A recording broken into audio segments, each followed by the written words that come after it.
노인과 바다.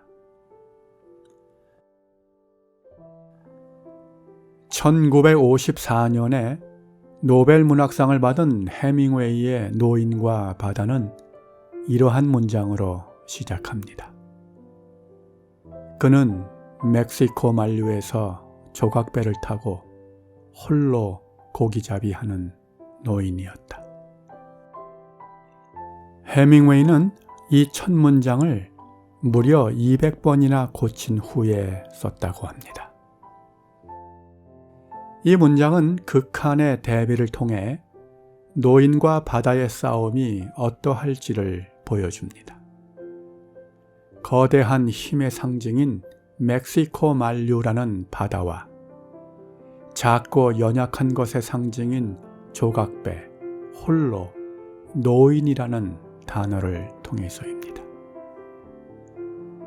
조각배에 홀로 탄 노인과 거대한 바다와의 싸움의 결과는 어쩌면 처음부터 정해진 것인지도 모릅니다.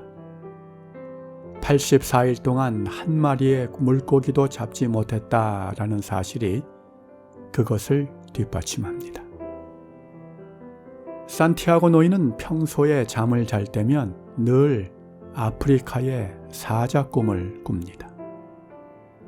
밀림의 왕자인 사자처럼 바다를 정복하고자 하는 노인의 강한 의지와 열망을 볼 수 있는 대목입니다.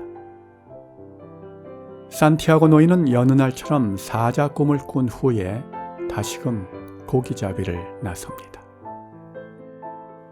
84번의 실패를 뒤로 한 85번째의 도전인 것입니다. 마침내 산티아고 노인은 큰 물고기를 낚게 됩니다. 그러나 조각배를 탄 노인 혼자서 감당하기엔 너무나 큰 물고기였습니다. 3일 동안의 사투 끝에 결국 물고기를 잡지만 집으로 돌아오는 길에 상어떼의 공격을 받아서 잡은 물고기는 뼈만 남고 결국 빈손이 됩니다. 85번째의 도전 역시 처절한 실패로 끝난 것입니다. 만신창이가 된 심신을 이끌고 집으로 돌아온 산티아고 노인은 깊은 잠이 듭니다. 그리고 이와 같은 마지막 문장으로 소설은 끝이 납니다. 노인은 사자 꿈을 꾸고 있었다. 사자 꿈을 꾼 산티아고 노인은 날이 밝으면 새로운 도전을 위해 또다시 바다로 나갈 것입니다. 소설 속에 나오는 유명한 구절 중에 이러한 것이 있습니다. 인간은 패배하기 위해 태어난 것이 아니야. 인간은 파괴될 수 있지만 패배하지는 않는 거야. 해밍웨이는 산티아고 노인의 입을 빌어서 자신이 하고 싶은 이야기를 했습니다. 그런데 그런 그가 더 좋은 작품을 쓰지 못할 거라는 압박감을 견디지 못하고 우울증을 앓다가 자살로 생을 마감합니다. 노인과 바다의 싸움을 통해 비록 무너질지언정 결코 패배하지 않는다는 불굴의 정신을 그렸던 그가 자살로 생을 마감했다는 것이 그가 말하는 파괴와 패배 중 어떠한 것인지 궁금해집니다. 이러한 해밍웨이를 보면서 나무를 통해 얻을 수 있는 교훈을 생각해 봅니다. 겨울 내내 움츠렸던 생명들이 이른 봄이 되면 가지 끝에 눈을 깨워서 하늘을 향해 자라기 시작합니다. 그러나 그렇게 힘차게 가지를 뻗어 자라던 나무가 여름이 깊어질수록 조금씩 성장을 멈추기 시작합니다. 겨울이 되려면 아직 멀었음에도 불구하고 성장을 멈추고 멈춘 가지에 꽃을 피웁니다.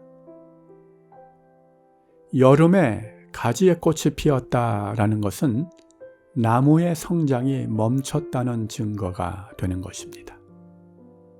욕심을 내면 조금 더 잘할 수는 있고 하늘에 더 가까워질 수 있지만 뿌리로부터는 점점 더 멀어진다는 사실을 알기에 스스로 성장을 멈추는 것입니다.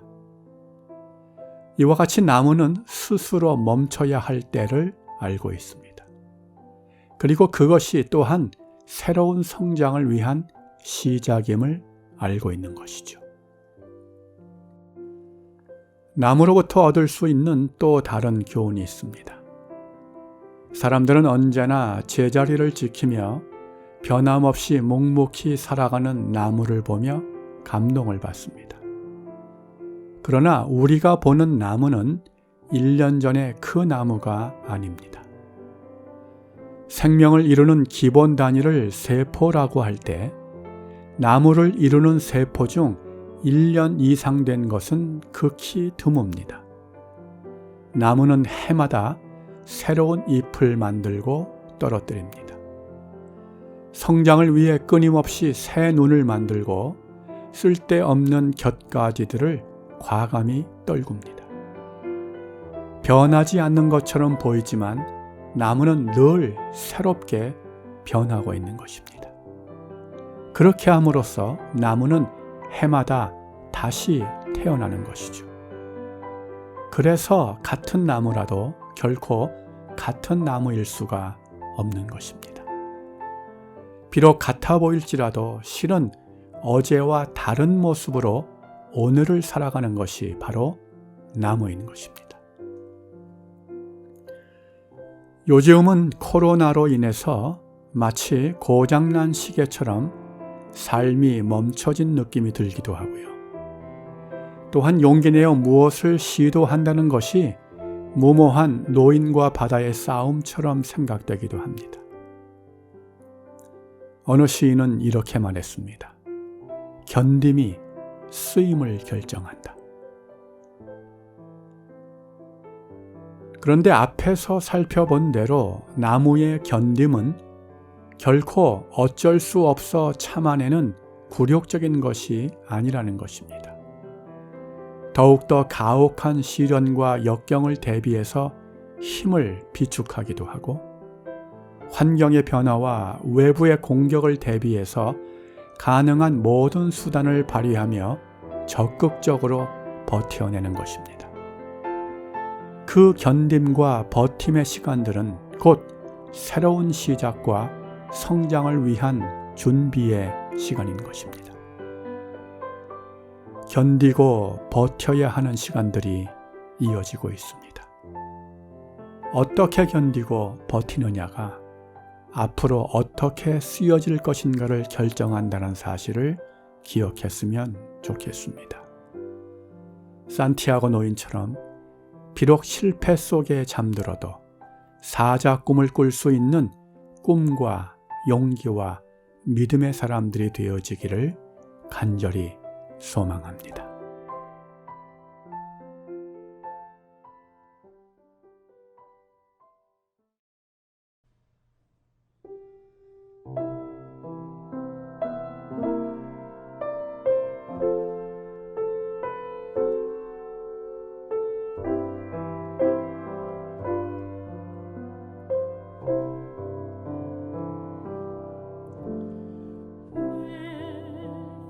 나만 겪는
당신이 잃은 것보다 주님께 받은 은혜 더욱 많음에 감사하세요.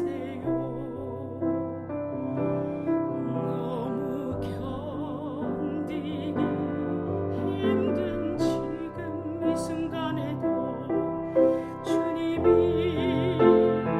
일하고 계시죠.